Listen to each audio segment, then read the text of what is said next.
Hello everyone and welcome to today's webinar, Changing Culture Through Data Insights, Bassett Medical Center Shows Us How. My name is Colleen Lezovitz and I'm a marketing manager at Click, and I'm joined by the team at Bassett who has been responsible for the business intelligence journey. Before we begin, just some quick instructions regarding the webinar. As you can see, we are utilizing WebEx.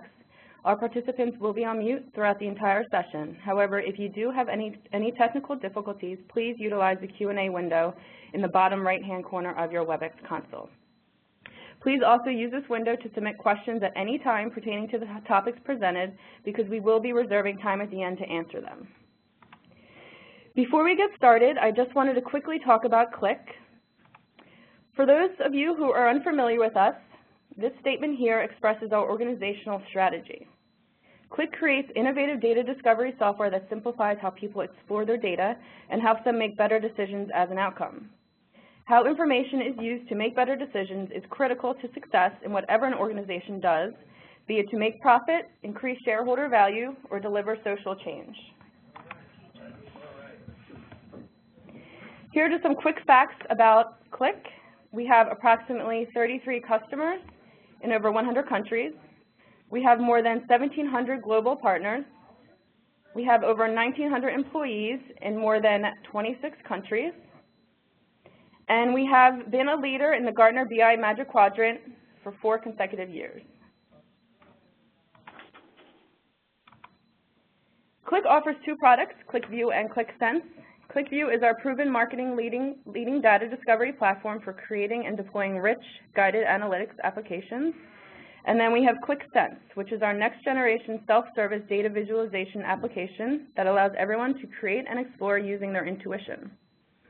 Both products feature associative data indexing, which is the core engine technology that enables users to naturally explore data relationships across many sources that would be hidden in tiered or query-based approaches. And with that, I would like to hand things over to our first Bassett speaker, Dr. Gerald Groff. Doctor? Thank you, Colleen. Good afternoon. I'm Dr. Jerry Groff. I'm the Chief Medical Innovation and Insurance Officer here at Bassett, and I also serve as an internist and rheumatologist.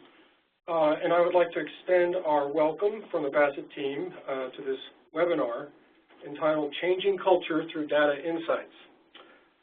This has been an exciting journey for Bassett, and we look forward to your questions and your comments. Now, Bassett Healthcare is centered in upstate New York in the village of Cooperstown. You'll know this as the home of baseball. We're a system that covers over 5,000 square miles. We have 5 affiliate hospitals, 40 clinics, 480 salaried providers. We're also a teaching and research hospital and an academic affiliate of Columbia University. In 2014, we're projecting 760,000 outpatient visits and 12,800 admissions. Now, the system is fully integrated with IT connection to all the locations, and it supports Epic clinical applications. The BI history is interesting. We started with, in the 1990s, I would say with limited success. We had a TSI plug and play. It was not widely utilized. The fact that we had no staff and no governance certainly did not help.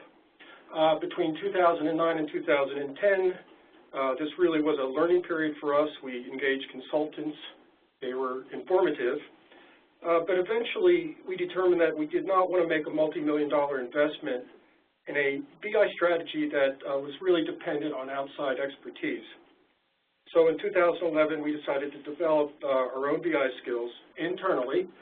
And fortunately, we had people like Ed Marriott who were looking for a new challenge. So between 2011 and 2013, we selected Epic. We had an initial Epic go live in May of 2011. This was in primary care. Some of us attended the Epic Fall Users Conference, where I saw a very interesting presentation on pediatric quality. I believe it was asthma. But at the time, found ClickView to be intuitive, adaptable, and of course Epic compatible. We completed our contract with Epic in 2012. We had a dashboard, our first dashboard in 2013, and completed our data repository in October of 2013, and you'll hear more about that later. I would have to say that a critical first step for our BI development was the establishment of a clear governance structure, and you're going to hear more about that now. Ed? Hi, my name is Ed Marriott. I'm the Vice President for Business Analytics in Bassett Medical Center. Also, Kevin Durkee will be speaking. He is our Manager for Business Intelligence. I'm a 28-year employee of Bassett Medical Center. I've assumed this role about 3 years ago. I'm very excited with our partnership with Click. So this vision and structure started several years ago with our past CEO and President, Dr. William Streck, who had a vision for evidence-based Bassett and strong governance around business analytics. As you can see by our steering committee members, we have embraced many key leaders of the organizations, from the CEO, CCO, Dr. Groff, as we said, Dr. Hennigan, who will be speaking, CFO, myself, and the manager. And we've aligned our projects with our annual operating plan. So we have set this committee in place to support in setting priorities. So our structure exists from a governance committee, which has been really important for us, what we've learned in the past over the last many years of our attempts at business intelligence. It was very important to establish governance led by key leaders of the organization.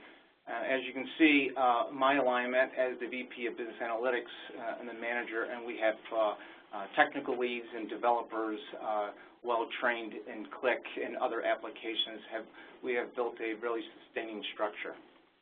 So our key to our success is centralized BI. We have developed a department on the left side, core developer strengths. We have roughly 30 years experience in just 2 people we have in our department. They have been trained, certified in various aspects of database administration through Click development. And on the right side, between Kevin Durkee and myself, we have roughly 50 years of experience, and just in those operational management, practice management, right down to data analytics and data architecture. So we've combined some really core strengths for our department. And I'll introduce Kevin Durkee as our BI manager. Will take us through the next few slides. Okay, thank you, Ed. I just wanted to walk through, based on our governance and our structure, one of the things that makes our deployment of business intelligence a little bit different than a typical business intelligence unit. As we can see, we can substitute BI for information service request forms or something like that. But typically, what we found out there is a business unit will identify some needs, will have some requests for data. It might go through some sort of governance, obviously based on privacy and HIPAA or anything, what can and cannot be shared. And then the BI department, or in some cases the information services department, will provide that data once the resources are engaged. Based on our governance and our structure, we are led by initiatives and things that are critical to the organization for success.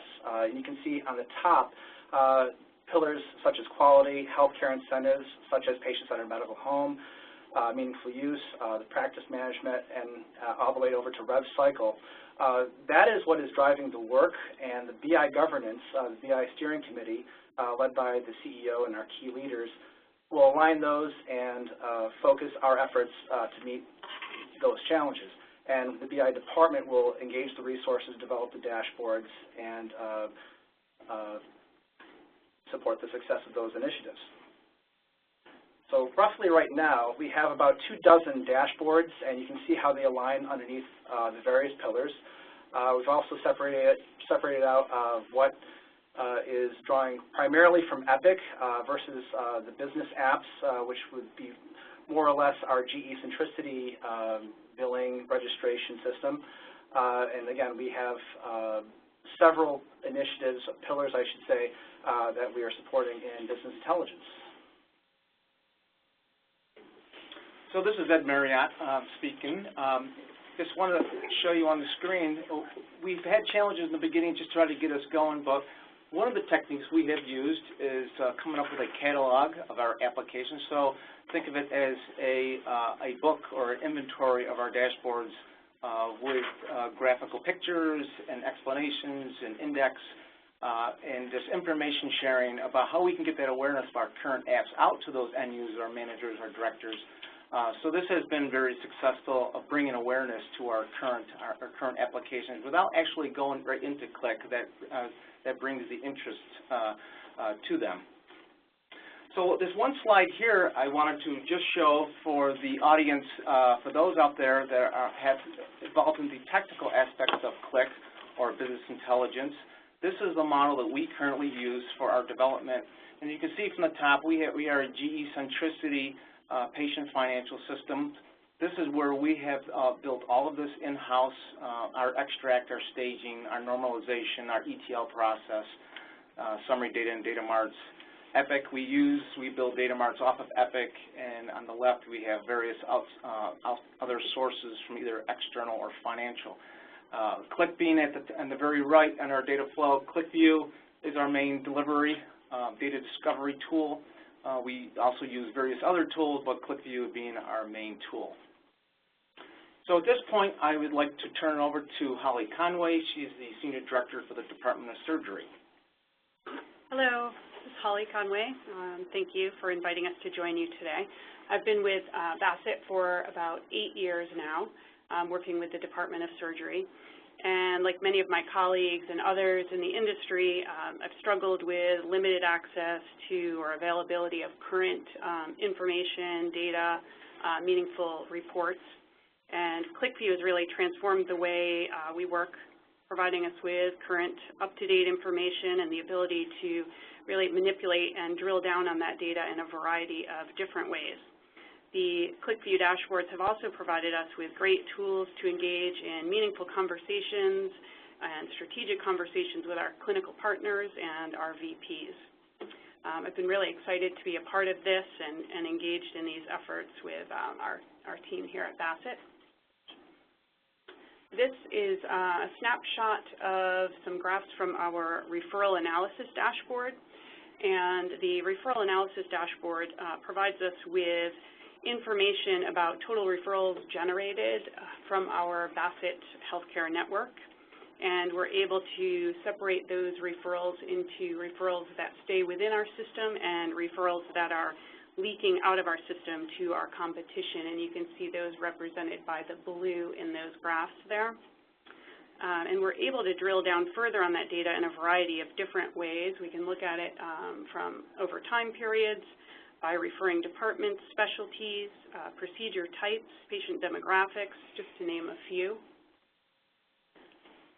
This dashboard provides us with the ability to look at a map and a geographic representation of those referral patterns.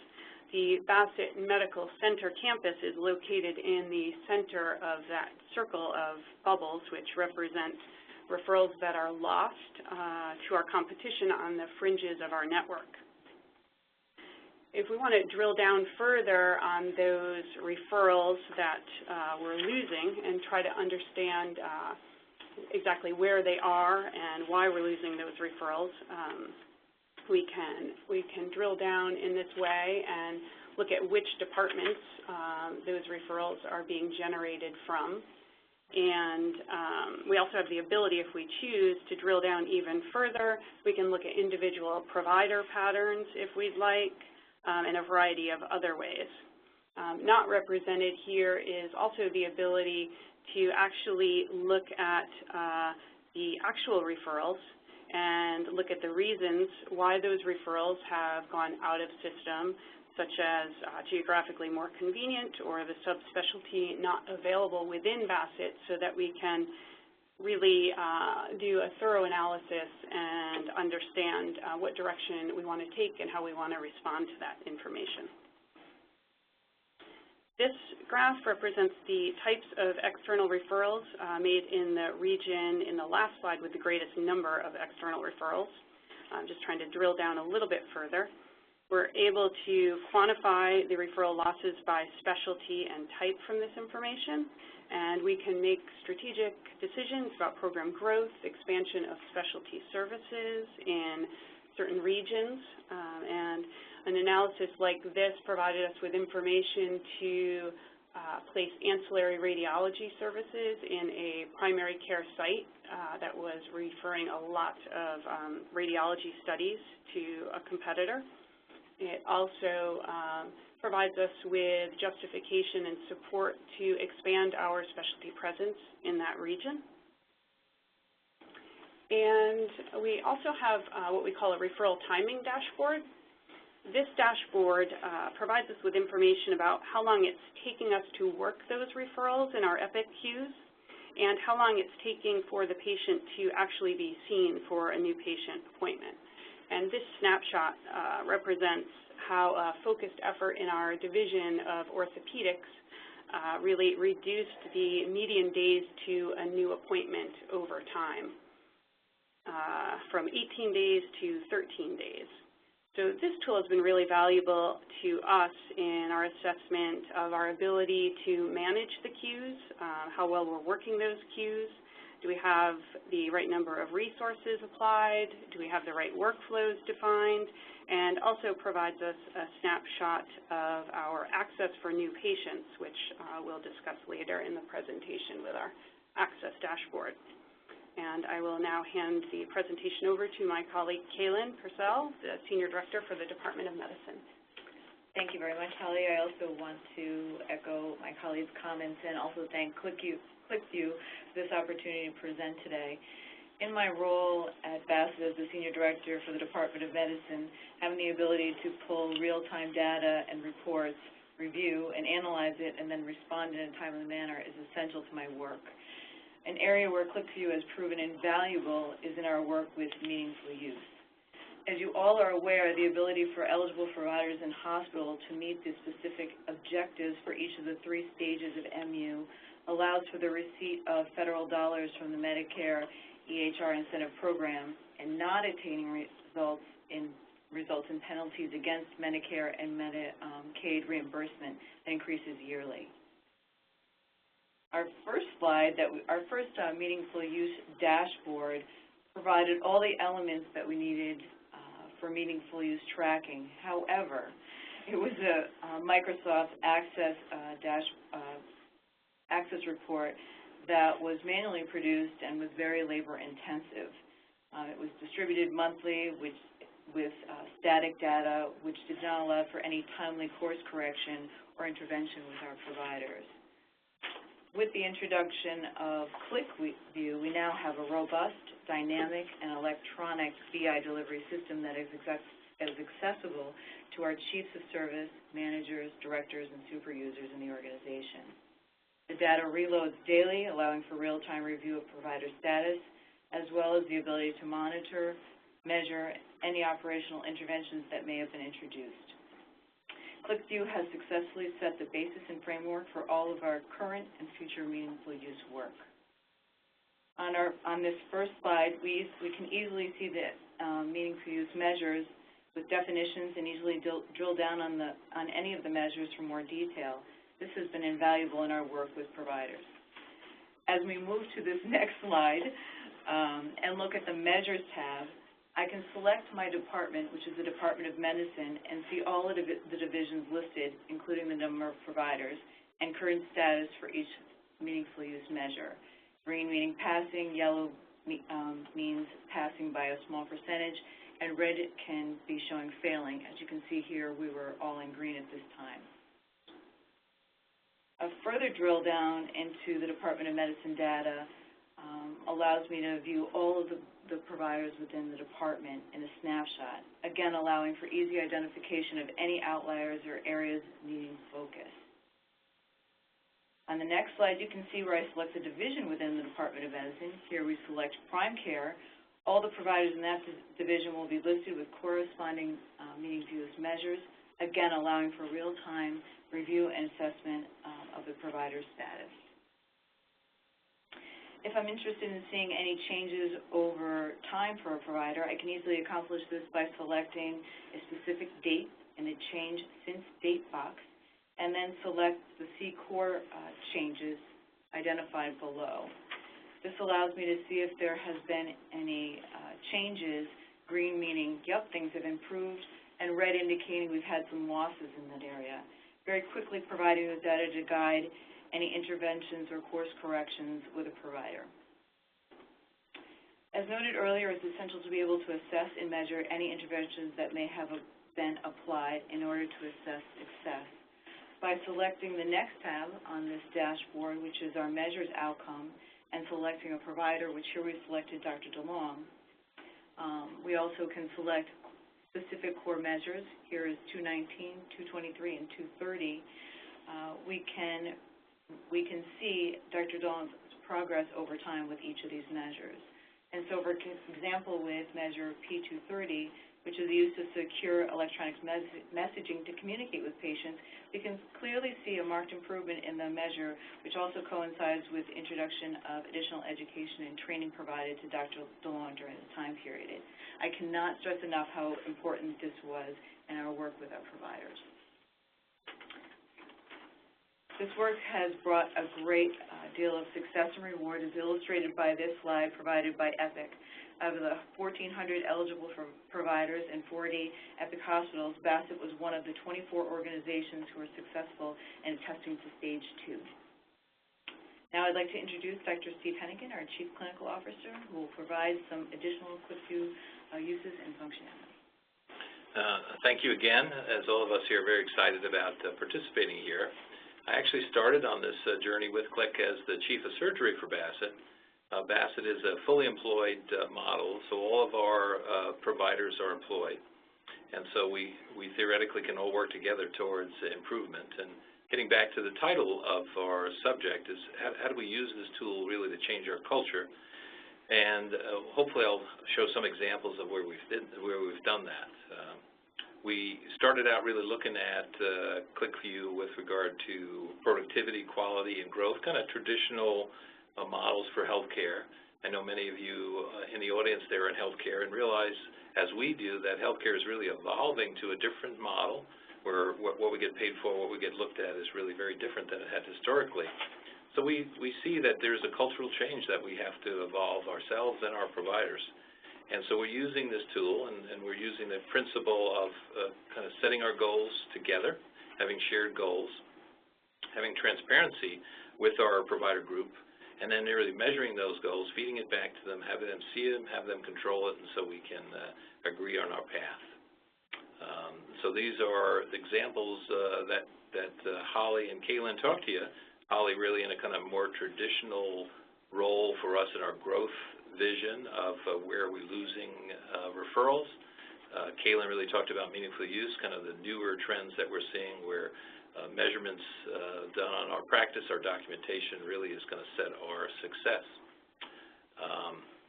So we'll go to the next slide. I started out in this role from the Chief of Surgery about 18 months ago, and one of the first things that our community and our Board of Trustees really set as my goal for me to achieve is really improvement in access. Very quickly I realized that access is not so easily defined. It's different depending on who you're talking to.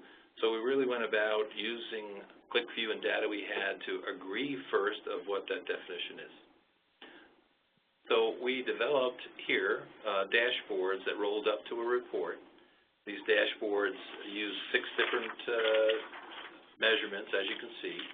The top left is the timing that it takes for a request to see one of our providers to when it actually happens. The second box down the left is the referral pattern. Holly talked about that. The top bar is how many referrals we're losing in our system, and the bottom is how many we're achieving. The third box down is our third available appointment, so really is for our established patients getting back in to see us. On the top right is our patient satisfaction score. And so this is the 3 questions that relate to how satisfied the patients are with regard to how available we are. Then on the middle on the right is our overall patient volume. And the bottom right, which is really our new patient volume, we are striving to be more available to our community, and historically we have a pattern of having established practices that are less available. So this was a unique target we wanted to establish and improve, and we found by establishing this dashboard we can see that. This is a little bit of a finer look at the new patient volume, and we do month by month. Click is really good about giving us up-to-date information. Many of the parameters that we historically had been using to try to change our culture were 6 or 12 months in the past, and our providers really felt that it didn't represent our current practice, and so we find timeliness of the data is really key to influencing their behavior. So here we see in fictitious division here in neurology, we established, without any new providers, opening up appointments early in the day and other patterns, and we can see that we've had some growth in new patient access to a division that was stable. This is the overall visit to neurology, and here you can see that with an established practice, when we opened up new appointments, more of it came into established patients coming back in than to new patients. In different divisions, we've been able to establish new opportunities to bring in new patients. Next slide. And this is the days to the new appointment. This was something we really never had before. We had a lot of anecdotal data about how long it took in to see patients, and people would come up to us on the sidewalk and complain. And now we have actually a dashboard that looks at, and you can see this trend over time, a reducing amount of time from when an appointment was requested to when it was established. So with this tool, and how we change culture, is number one, I have this tool that I can report to our Board of Trustees about what our true data is rather than just anecdotal data. But probably more importantly, I can feed it back to our department heads when we meet with them and the management team together. We can look at this, we can determine where we need to expand to grow, or maybe we need to change some behaviors. And the benefit of Click is that it allows then the departments to go back, click on individual areas, individual providers, because it's really a dynamic way of analyzing data. So now we're going to shift over with Ed's help and look at one of the first dashboards we had, which was looking at our productivity of our provider group. We, like many organizations, had Excel sheets and other data out there that we would, over time, look at our productivity.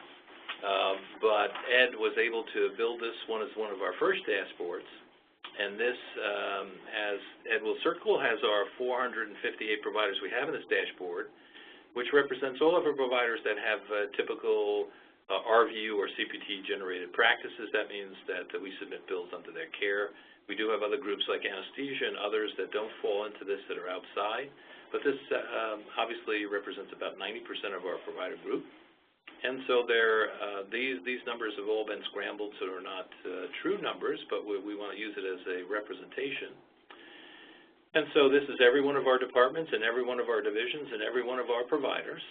Listed here is their department, their number, their annual salary, how much they actually earn, because some of them are incentive plans, what their FTE status is. We use a national benchmark number for what national number is for the amount of dollars paid to a provider per work RVU. Work RVU is, for those of you not in healthcare, is kind of a measure of work for a physician, largely tied to what we get paid. The next column is the amount of work they're doing, the productivity and measured in work RVUs.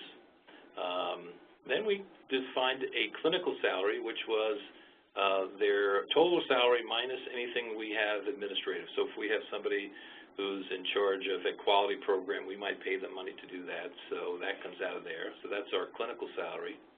And then next to that is our computed salary. That is actually the work they're doing multiplied by the factor, but really is saying what a salary should be for the work they're doing over that time frame. This is updated every month, so we can look at this very rapidly as there are changes. And then this rolls up. Organizationally, it would take us many, many hours of work, but here it's instantaneous. Every month we can look at the amount of money we're paying our provider group. Ed is circling that number right there. It's a little short of $72 million we're paying our group now. And to the right of that is, based on the productivity we're doing, what we would expect an average group across the country being paid for that. And you can see it's within about 1% of that number. And so here, every month we can look this up and get it spontaneous. Then we can then drill down to a different department. Ed is clicking on one of our departments here. There are many tabs in the top, but this is the main one. So here in a department, this is a roll-up, and then we click down to a division within this department. And this may represent a general surgery division, for instance. It'll now click on just for the physicians in that group, but we have it for both our PAs, nurse practitioners, and physicians. And then we can actually click down to an individual provider. And here, the same data rolled up, we can look at the individual. And so individuals come to me frequently, questioning why they get paid what they get paid and why they're not paid more. And I can show this in aggregate, and then an individual showing that this individual appropriately would probably complain to me because it looks like they're underpaid. And this individual is then eligible for incentive payments for the year. It used to be fairly arbitrary and hard to determine who deserved what. But now this system allows me in just a few clicks to put all of our providers together. So I may be given $1 million by our board to distribute it into an incentive pool. And so then we'd click back, and it's going back to our entire physician group. And it looks at that of all the providers who seem to be underpaid, turns out that calculates out to about $4 million, or almost $5 million. Obviously, I only have $1 million to pay, so Ed has developed this sliding bar, and he can slide it over to a reduced payment per RVU to come out to be my target of about $1 million. And then now that I know that multiplier, I can go back to that individual provider and determine, if Ed can find to where it is, that individual provider, and click on any one of them will probably do, and say that the calculation came out they were about $63,000 underpaid, but with our incentive pool, we can distribute to that person $13,000. So here's something that would have taken weeks for us to do in the past. Is very transparent. Our provider group likes the fact that they can really see this in action, that they know it's fairly distributed compared to the rest of the group. So here's just an example of how we're using the tool really to change the culture of our organization, really through transparency and information rather than intimidation. And I think Ed's going to shift on over to a live demonstration with regard to our hospital and inpatient practice. While he's finding that, we have been struggling with our length of stay in our hospital and other parameters within the hospital. And Ed has developed this tool for largely a hospice program and our people running the hospital. Yes, thank you, Dr. Hennigan. This is our inpatient analytics system. This was developed after months of discussion, and as many hospitals have difficulties understanding their inpatient unit, what drives length of stay, readmissions, and many of the things that hospitals face each and every day today with all the regulations on readmissions, et cetera. So we developed over about a 6-month period as we continue to add functionality. We come up with this tool to help leaders, clinical chiefs, hospitalists, inpatient unit to understand their practice. So one of our first tabs is an executive summary. It's not a drillable tab, but it gives you a daily snapshot where they can go on every day and understand how many patients are in-house, high risk, patients that have been here greater than 10 days, some case mix history, how many patients are discharged before noon, basically some high-level metrics that we've agreed to just to be on this chart. They can't do much with it, but just a really quick snapshot, and this is also a printable report if they need to be. Also, we have the next tab moving across is we have quick statistics, just some really quick things that they can get. You can see down the left, we can look at data by age, gender, admitting source, service, provider, type of inpatient, and just some high-level filtering of data. This first chart here, we can quickly look over a course of 4 years and understand our grouping of our patient days from under 3 days, 3 to 5, 6 to 8, et cetera, and how we've been trending is just to look for any patterns. We can also quickly look at and understand our current primary discharges, diagnosis, secondary discharge diagnosis, and as you can see up on top, like most CLIC dashboards, we have the ability to look at this by year, quarter, month, and also selection of a particular date range. Also within this particular dashboard, and all these screens, what we have is total transparency right into the patient. At any given time, we can click on these tabs and get all the detail you would want about that patient selection. If they've arrived through the ED, or the admission, the outlier, meaning they've stayed well beyond their expected length of stay. So this dashboard just gives you a quick look into those metrics. As we go across and look at the next category is discharge timing. Discharge timing is, we've set noon as a goal for our discharge before noon. So in looking at 2014, we put these metrics into 4 quadrants, discharge time by day, so we can understand our bell curve, if you will, of how many patients get out before noon, the hours between order and actual discharge. We look at this by service and other ways, high-level percentage, and just the difference between the order and the discharge time. So we can see, on average, it takes anywhere from 2 to 4 hours between the order before a patient would leave. Again, we can select any of these areas and get right back to the patient, so we want to understand an outlier of any particular set of patients. The real meat of this gets into when we want to start looking at length of stay. And if we were looking at some of these December 13th through October, here's where we can start looking at our whole hospital and understanding blue meaning our actual length of stay and red being our expected length of stay, and some other key metrics on the graph. It's very high level, but one could start our analysis from here. We have easily determined by using CLIC that just looking at total average length of stay is not indicative of a problem. We needed to further drill and understand our patient population. So if we click on any given month, we've been able to now quickly, based on finding some algorithms out there on the internet on inpatient stays, is dynamically sets and determines which patients are deemed outliers. So we can quickly understand who those patients are, come off the screen, and then quickly see who those patients are, and again, go back into Epic or figure out if there's something that they need some level of intervention. Additionally to that, we know that discharge disposition is also, for example, is something that we are concerned with. We also know that patients that are discharged home aren't typically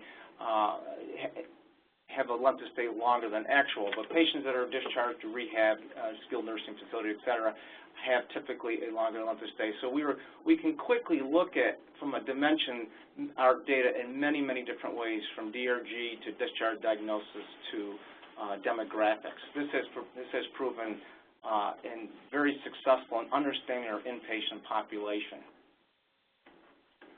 I clear this for a second, and if I go across and understand, the next screen is case mix. That is something that most finance people and revenue analysts understand and look at frequently. Understanding your case mix drives payment out there.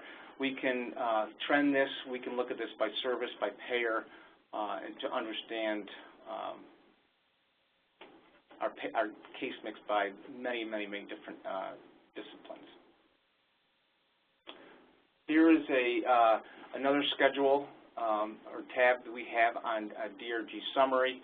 We have our payer mix, our discharges, our weight, expected average charges. This information has proven, again, to be a way to analyze our information. As we go across the screen, this is one that has been the most used piece of information in the last few months. Readmissions has been very concerning to the country and CMS, and we have been using this and building this technology further and further, from all-cause readmissions to understanding particular diagnosis categories.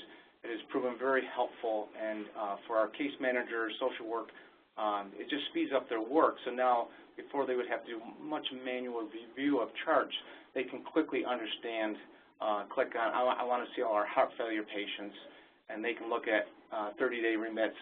Even if they're within 60 days, they can quickly understand who those patients are, which is, again, proven a way to understand who they are, why they are, and do some preventive measures if possible.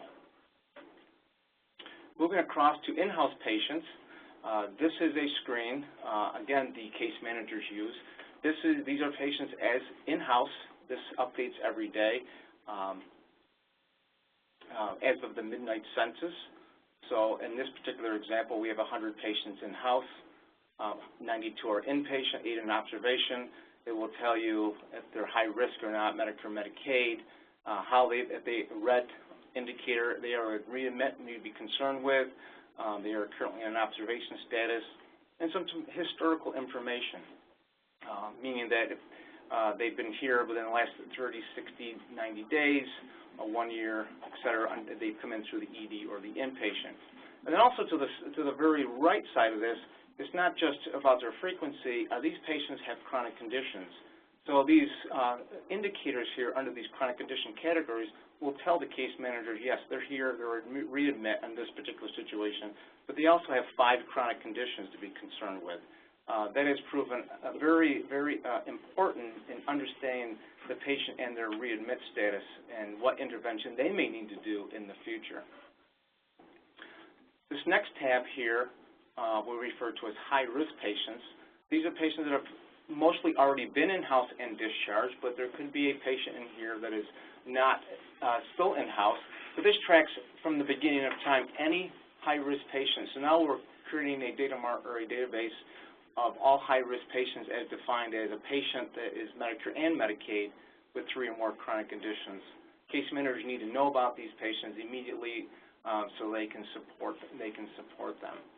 And then in most of our dashboards, we have a tab at the end, just a routine data dump, if you will, where they can do through, the end user can go through selection criteria, pick various fields or filters, if you will, and just dump this information to Excel, print it, whatever they need to do.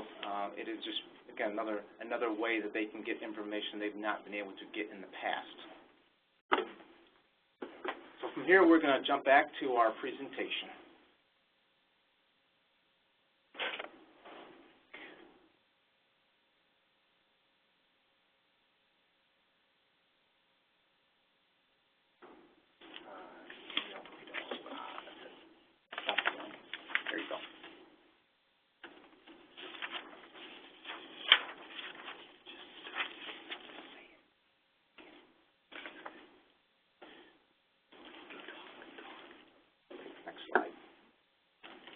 Okay, so our next slide is, this is Ed Marriott speaking. Our next slide is about opportunities and hurdles. We put this little picture here where we started with today. Hurry up and finish that dashboard so I can send it to Excel and print the report. But that means a lot for us. We know that healthcare is behind and we'll need to play catch up in 2015. A lot of data ahead of us. So we know we're moving from static reporting to data discovery. Being told the data points versus exploring data and for meaning. We know we have resource and bandwidth. There's much more to do. We have deselection of projects, many projects ahead of us with only so much resources. And also the end user engagement in the development of life cycle, getting everybody involved in this work is key to the success. So our success and wrap up. We've been here less than 2 years in BI. We have 20+ dashboards. We have a governance in place. We have increased demand for ClickView dashboards by physicians and affiliate CEOs. We have structured training programs in place, working on and continuing to improve our self-service BI tools. We continue to learn visualization and best practices, which is really important to us as we learned as Click developers. We track and have positive ROI in our programs, and we participate in the Click community. And in the very left bottom corner is one of our developers, Charles. He was the 2014 Bassett Healthy Selfie winner. And yes, he has a banana in his mouth, if you can see that. Next screen. And so on the horizon, what's next for Bassett? We know that healthcare incentives is going to drive a lot of our work, the ACO, district, medical home, et cetera. We will be exploring the Epic QuickView integration, which is really important to us, exploration of mobile technology, ClickSense, and we have just established a BI analytics team, which teams up our department with end users and that whole development cycle and innovation. And of course, the Click World User Conference 2015, and just a plug on the left for Kevin and I's wife. And that would wrap up our presentation, so we can move on to Q&A.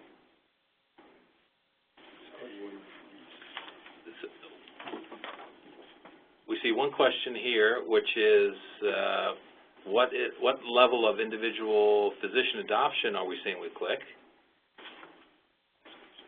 And I would say that we have about 25 physicians doing it right now. It is something that we have been having to push forward, and I think one of the ties to the cultural change is we find that I think having us as leadership in the organization using the reports coming out of here in our communication with our physician leads has been critical. That Access Report Card is one example where we use a report coming out of here to talk about where we want to move, and then the physicians are going back and using the dashboards more to go down and dig deeper. Another question that was asked is the report generation in Crystal with Epic versus that of QuickView. We really do find that QuickView has been much more adaptive and much more helpful to us than the struggles we had with Epic. Maybe other organizations have done better with that, but we've struggled a little bit with the ability within Epic to do that. One of the questions I've seen up on the board was a question regarding end printing and the use of end printing.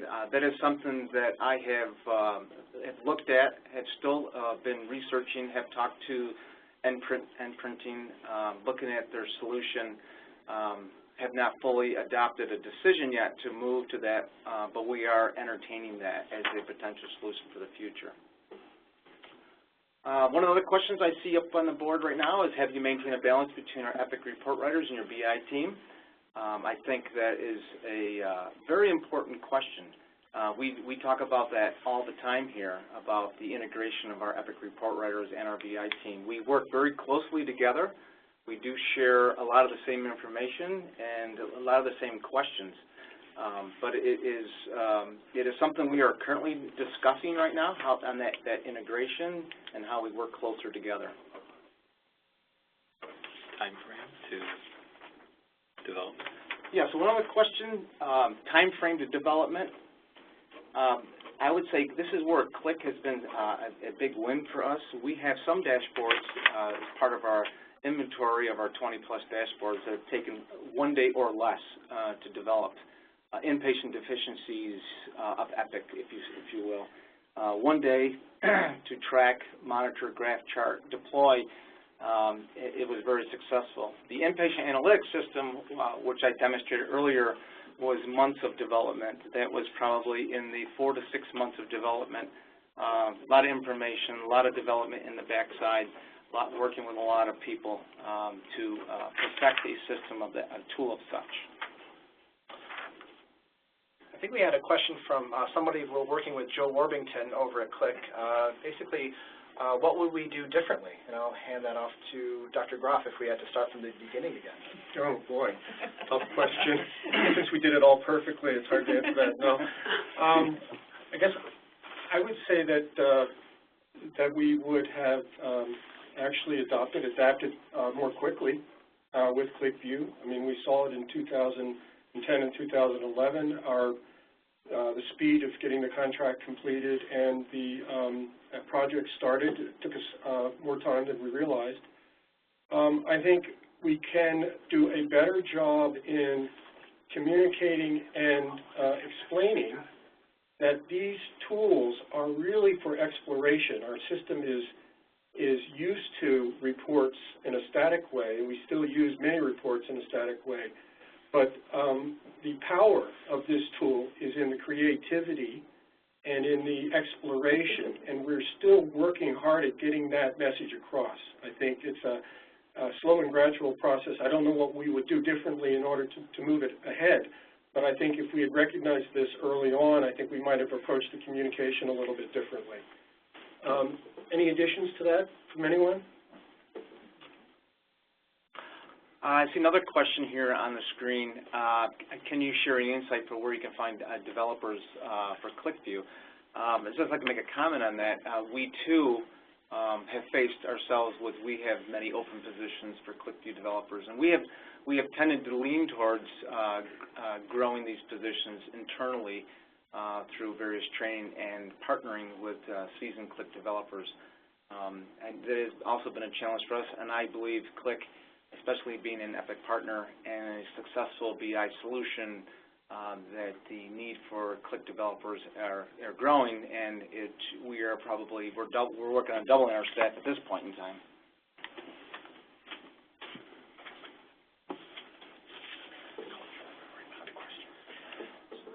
One question here is how do we prepare the organization for cultural change?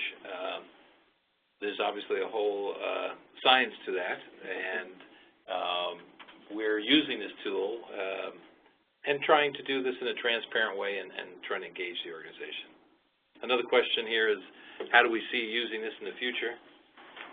I think we really are intimidated by the amount of different things we're going to be measured for in the future. Accountable Care Organization, we're participating in that. Jerry Groff is negotiating at-risk contracts for us with insurance companies. We're in healthcare management.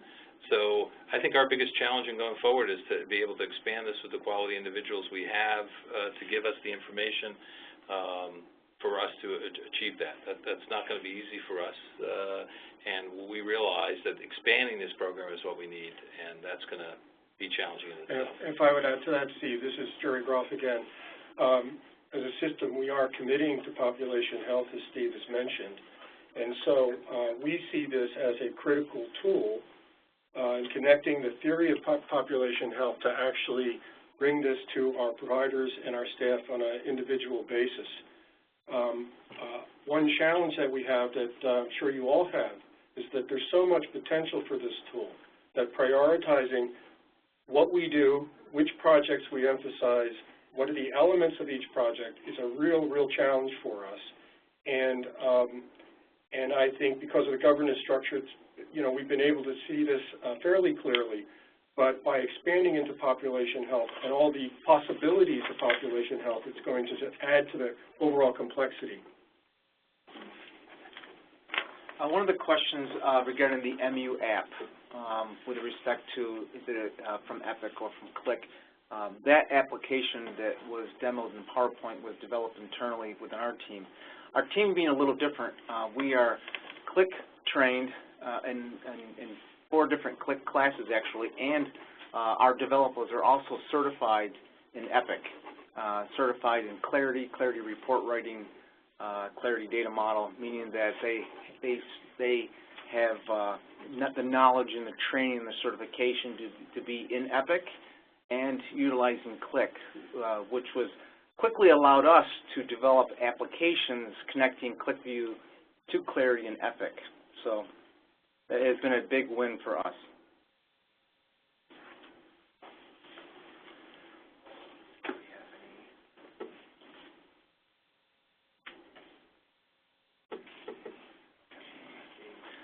So we have about 2 minutes to go, and we're going to hand it back to Colleen at this point in time. Thank you. Great, thank you. I want to thank you guys for joining. The presentation was wonderful. I will be sending all participants a link to the on-demand version tomorrow. There were also a lot of questions that we didn't get to, so we will reach out to you individually if your question wasn't answered.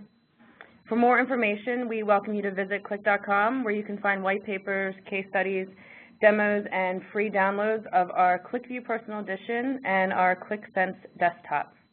Thanks again for joining, and have a wonderful day.